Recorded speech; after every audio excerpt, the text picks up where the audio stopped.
की मौत पर प्रदेश सरकार द्वारा फाइल की गई स्टेटमेंट रिपोर्ट पर असंतुष्टि जताई है। सरकार को उच्च न्यायालय द्वारा दिए गए पिछले निर्देशों पर स्टेट्स रिपोर्ट फाइल करने को कहा है।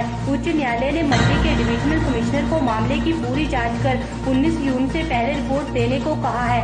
अतिरिक्त मुख्य न्यायाधीश मंसूर अहमद मीर और न्यायाधीश त्रिलोक चंद चौहान की खंडपीठ ने मामले की सुनवाई करते हुए ये आदेश दिए। इस दुखद घटना पर प्रदेश उच्च न्यायालय ने संज्ञान लिया था।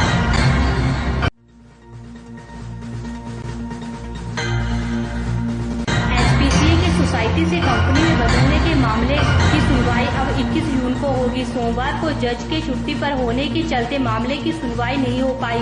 गौरतलब है कि इस मामले में 25 अप्रैल को विजिलेंस ने स्पेशल सर्किट कोर्ट नूरपुर में चालान पेश किया था। पूर्व मुख्यमंत्री प्रेम कुमार धूमल, उनके बेटे अनुराग ठाकुर व अरुण धूमल सहित 18 लोगों के नाम इस मामले से जुड़े हैं। विजिलेंस ने 16 आरोपियों के खिलाफ चालान पेश किया।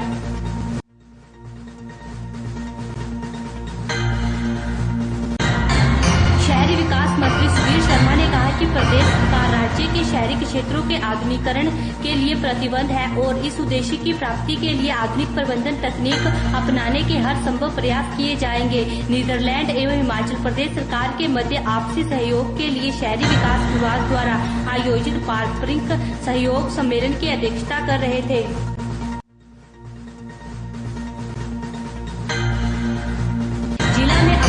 नशाखोरी इत्यादि को रोकने के लिए स्पेशल टास्क फोर्स कमेटी का गठन किया जाएगा। इसमें समस्त उपमंडलाधिकारी, मुख्य चिकित्सा अधिकारी, डीएसपी, बीएमओ एवं इस कमेटी के सदस्य होंगे। उपायुक्त कांगड़ा इस समिति के अध्यक्ष होंगे।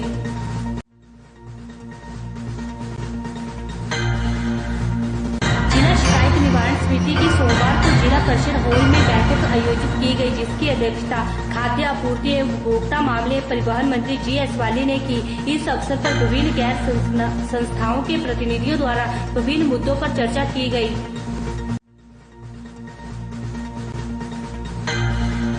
बाली ने सिंचाई एवं जन स्वास्थ्य विभाग को निर्देश दिए कि जहां मशीनों के खराब होने से सिंचाई व्यवस्था में कमियां आई है, उसको 20 दिन के अंदर सुलझाया जाए। पंचायत बजैरना में पटरोला के अंदरेटा सड़क पर सड़क की खुदाई के कारण कुहल में मिट्टी बहने से रिमोरा क्षेत्र में सिंचाई नहीं हो रही है।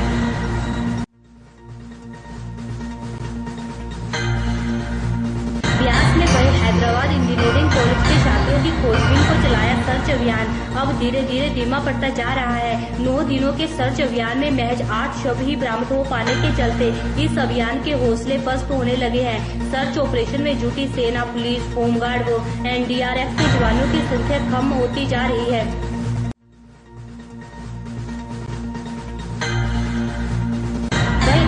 तेलंगाना राज्य से आए एमपी और मंत्री भी घर लौट गए हैं। इसके अलावा जिन 17 छात्रों के शव अभी मिल नहीं पाए हैं, उनके 10 अभिभावकों के अलावा बाकी सारे परिजन भी अपने गृह राज्यों की ओर कूच कर गए हैं। हालांकि जिला प्रशासन सर्च अभियान को जारी रखने का दम भर रहा है, लेकिन सर्च अभियान से जुड़े हर पक्ष का हौसला अब जवाब देता नजर आ रहा है।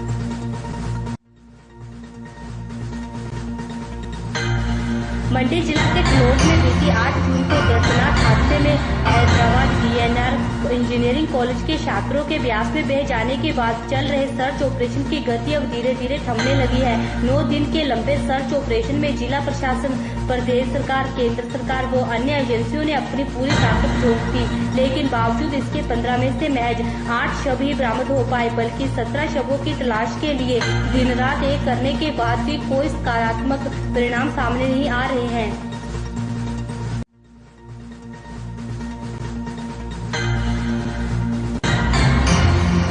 माना जाता है कि व्यास नदी में बहे लोगों के शव 20-25 दिनों बाद स्वयं ही फूलकर बाहर आ जाते हैं। ऐसे में जिला प्रशासन ने भी ये उम्मीद जताई है कि शायद अगले 20-25 दिनों बाद ये शव स्वयं ही फूलकर बाहर आ जाए। प्रशासन की उम्मीद और उच्च तकनीक से बने उपकरणों के अभी तक सकारात्मक परिणाम नहीं आने के कारण अभिभावकों का हौसला जवाब दे रहा है।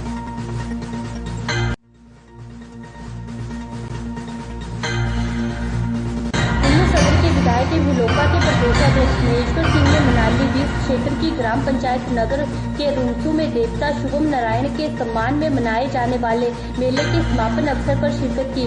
इस अवसर पर आयोजित कार्यक्रम में लोगों ने उनका भव्य स्वागत किया तथा महेश्वर सिंह ने जन समूह को संबोधित भी किया, जहां पर स्थानीय बच्चों और अन्य लोगों ने भी सांस्कृतिक कार्यक्रम रखा गया था।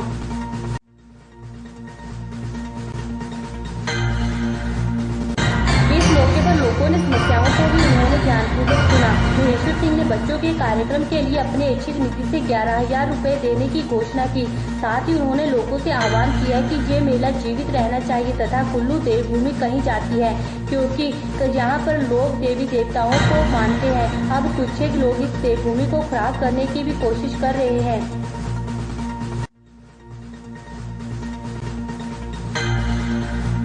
उन्होंने लोगों को विश्वास दिलाया है कि वे अन्य साधनों से पैसा उपलब्ध करवाने की कोशिश करेंगे। वहीं डिस्पेंसरी के लिए भूमि उपलब्ध करवाने की बात जिला रोगी कल्याण समिति की बैठक रखी जाएगी तथा जल्द ही समस्या का समाधान होगा।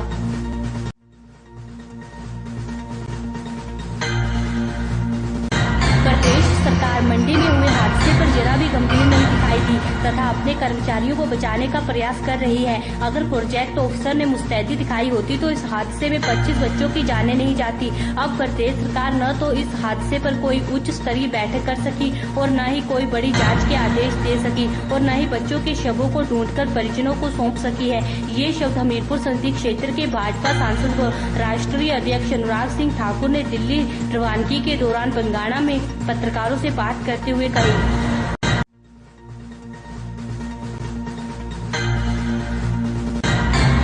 अनुराग ठाकुर ने कहा कि जिला ऊना माफिया का अड्डा बना हुआ है तथा ड्रग माफिया, शराब माफिया व खनन माफिया पूरी तरह से सरकार पर हावी है। अगर कोई मीडिया या अन्य विभाग इन पर नकेल कसने की कोशिश करता है तो उन व्यक्तियों को जान से मारने की धमकियां दी जाती है। इससे यही प्रतीत होता है कि ऐसे व्यक्तियों के पीछे जरूर सरकार का हाथ है। अनुराग ने कहा कि प्रदेश सरकार ने चुनावों के बाद फिर बदला बदली का कार्य शुरू कर दिया है।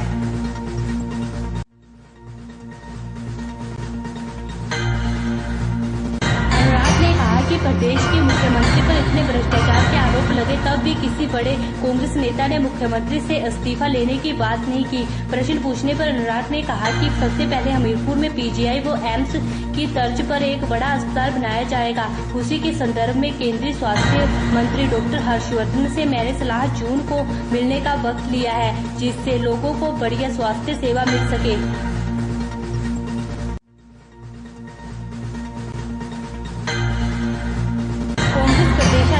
ठाकुर सुखविंदर सिंह सुक्खू ने अपने नागौर दौरे के पहले दिन सेरा के विश्राम गृह में लोगों की समस्याओं को सुना। इस अवसर पर काफी संख्या में लोग अपनी समस्याएं, जिनमें सड़क, बिजली, पानी प्रमुख थी, उनके निपटारे के लिए अधिकारियों को निर्देश दिए। इस अवसर पर उनके साथ नादौन मंडल कांग्रेस के पदाधिकारी भी मौजूद रहे। इस अवसर पर क्षेत्र की पंचायतों के प्रधान धर्मपाल चौधरी, शक्तिचंद, राजीव ठाकुर, अश्विनी चौधरी, बिहारी लाल आदि सुक्खू से मिले तथा नादौन में गैस एजेंसी चालू करवाने के लिए उनका धन्यवाद किया।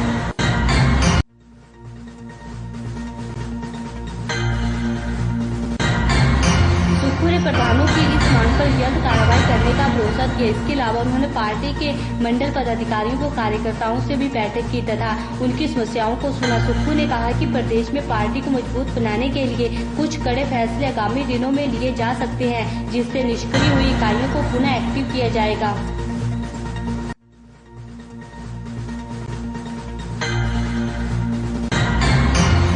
उन्होंने कहा कि प्रदेश की जनता ने पार्टी को सत्ता सौंपकर जो भरोसा दिखाया है उसे टूटने नहीं दिया जाएगा तथा राज्य के विकास में कोई कसर नहीं छोड़ी जाएगी। इस अवसर पर उन्होंने कार्यकर्ताओं का आह्वान किया है कि वे लोगों से मेलजोल कायम रखा करें तथा जरूरतमंदों की आवाज बनकर उनकी समस्याओं को उचित मंच पर उठाएं।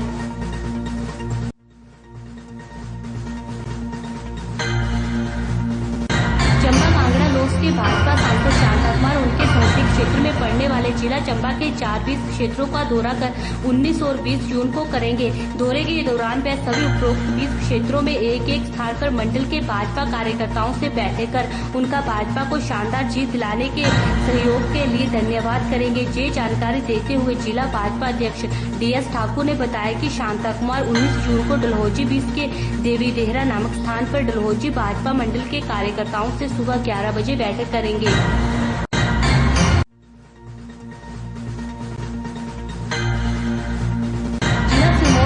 और फिर लोक चुनावों के बाद कांग्रेस के गिरते जनार्दन का सिलसिला अभी भी जारी है। हैरानी की बात तो ये है कि प्रदेश की सत्ता में काबिज होने के बावजूद भी कट्टर कांग्रेसी नेता व कार्यकर्ता कांग्रेस का दामन छोड़ लगातार भाजपा में शामिल हो रहे हैं। इसका एक उदाहरण सोमवार को जिला मुख्यालय नाहन में देखने को मिला, जब वर्तमान कांग्रेस जिला अध्यक्ष अजय सोलंकी के वेद खास रहे पूर्व युवा पार्षद तरुण कश्यप ने कांग्रेस का हाथ छोड़कर भाजपा का दामन थाम लिया, जबकि इससे पूर्व कभी कांग्रेस के कट्टर समर्थक रहे दर्जनों पंचायतों के वर्तमान व पूर्व प्रतिनिधि भाजपा का हाथ थाम कांग्रेस को पहले ही झटका दे चुके हैं।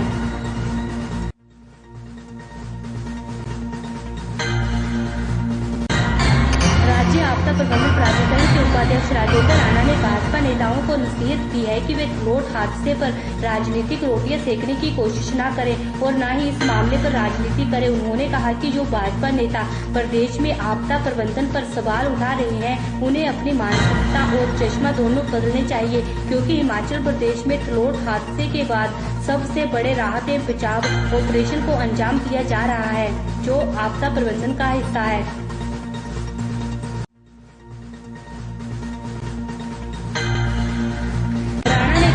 हादसे के बाद उन्होंने स्वयं मौके पर जाकर राहत और बचाव कार्यों का जायजा लिया है और हादसे का शिकार बने विद्यार्थियों के परिवारों को भी सांत्वना दी। राजेंद्र राणा ने कहा कि जो भाजपा नेता उनके मौके पर न पहुंचने को लेकर बयानबाजी कर रहे हैं, उन्हें पहले सारे तथ्यों का पता कर लेना चाहिए था। उन्होंने तंज कसते हुए कहा कि कुछ भाजपाइयों को अखबारों में अपना नाम छपवाने की आदत पड़ गई है और वे मानवीय त्रासदियों पर भी अपनी राजनीतिक रोटियां सेकने से गुरेज नहीं करते।